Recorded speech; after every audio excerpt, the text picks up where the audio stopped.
Muito bem, falemos então da lição número 11, a parte de quarta-feira, os discípulos fugindo de Jesus. O capítulo 14 do livro de Marcos é um dos capítulos mais tristes que existe na narrativa, porque ali mostra como Jesus sofreu no Getsêmani, orando por aquele momento tão cruciante que ele iria passar.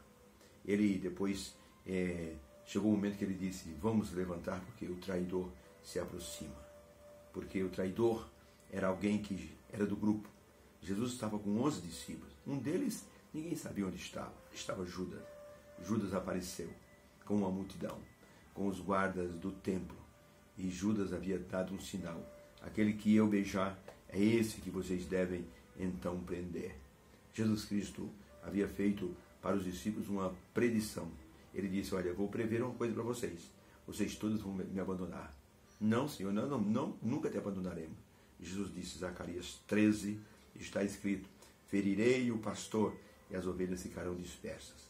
Pergunta número 4. Que acontecimentos no Getsêmani foram importantes para o plano da salvação? Marcos 14, 43. E logo, Jesus estava falando quando chegou Judas, um dos 12, da parte dos principais sacerdotes e dos escribas e dos anciãos. Judas era um representante deles e veio com ele uma grande multidão, com espadas e varapaus. Ora, aquele que o traía tinha lhe dado um sinal, dizendo, aquele que eu beijar, esse é o homem, prendei-o e levai-o com segurança. E logo que se aproximou, ele disse, Rabi, Rabi, e beijou Jesus. E lançaram-lhe as mãos e o prenderam. E um dos que estavam presentes, puxando a espada, feriam o servo do sumo sacerdote e cortou-lhe uma orelha. E respondendo Jesus disse, saíste com espada e com pedaços de pau para vir me prender, como se eu fosse um ladrão? Todos os dias eu preguei ensinando no templo e vocês não me prenderam? Mas isso está acontecendo para que as escrituras se cumpram. Então todos deixando Jesus fugiram. E um certo jovem seguia Jesus de longe, envolto em um lençol, sobre o corpo nu, e lançaram-lhe mão, mas ele, largando o lençol, fugiu nu. A pergunta é, que acontecimentos no Getsêmani foram importantes para o plano da salvação? Resposta, no Getsêmani, Judas se mostrou o traidor, identificou Jesus com um beijo. Jesus foi preso e levado para ser julgado, e os discípulos fugiram de medo. A traição de Judas marcou muito a vida de Jesus, a morte e a vida dos discípulos. Eles não conseguiam entender como é que Judas, que motivos ele tinha para que levar Jesus preso ou levar as pessoas a prender Jesus. Qual o motivo dele trair o mestre? Na ceia, Jesus disse, um de vós vai me trair. E perguntaram, quem é, Senhor? Jesus disse, aquele a quem eu der o bocado, o pão, esse vai me trair. Como Jesus deu o pão para todos, eles não souberam identificar. Então, quando Jesus disse para Judas, o que você tem para fazer, faze-o depressa.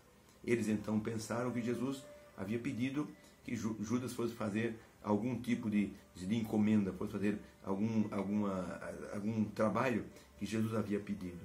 Mas, na verdade, Judas saiu depressa para entregar Jesus aos sacerdotes.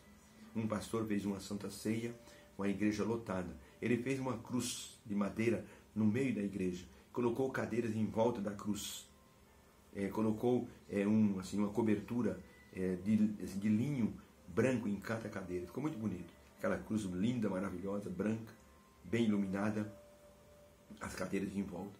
Os membros da igreja iam chegando e iam se assentando nas cadeiras em volta da cruz.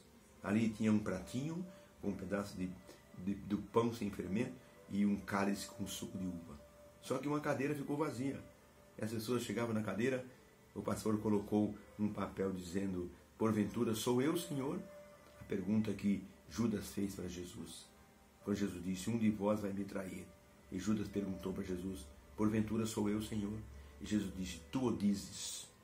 Então essa cadeira ficou vazia. Todo mundo que chegava e olhava e lia a frase, já levava o pensamento para a resposta de Jesus para Judas. E ninguém quis sentar na cadeira do traidor.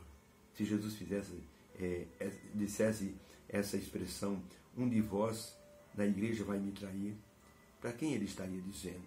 Esperamos que não seja para nenhum de nós, mas a história nos mostra que Jesus, ele é perdoador. Ele perdoou Pedro, que o negou. Judas também seria muito bem recebido por Jesus. Imagine que Judas, ao invés de se matar, ele tivesse fugido para uma das cavernas ali da Palestina. E Jesus, como passou no caminho de Emaús, ao passar no caminho de Judas estava escondido, imagine que Judas tivesse corrido e pedido perdão a Jesus.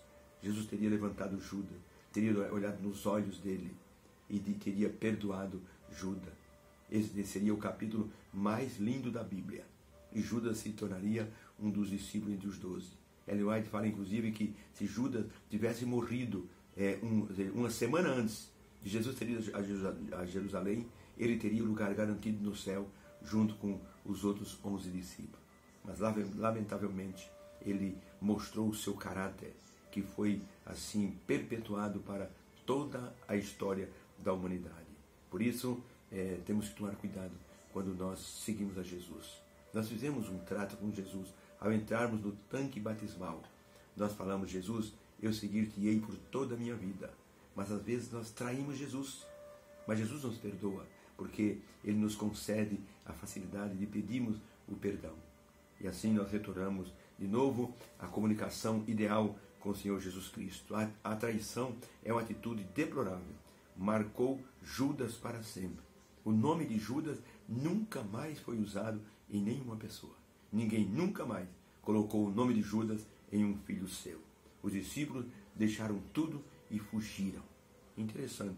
Geralmente nós deixamos tudo para seguir Jesus. Para deixar tudo para fugir.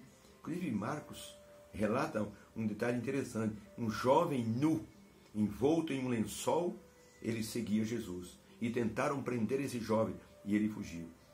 Então quem era esse jovem?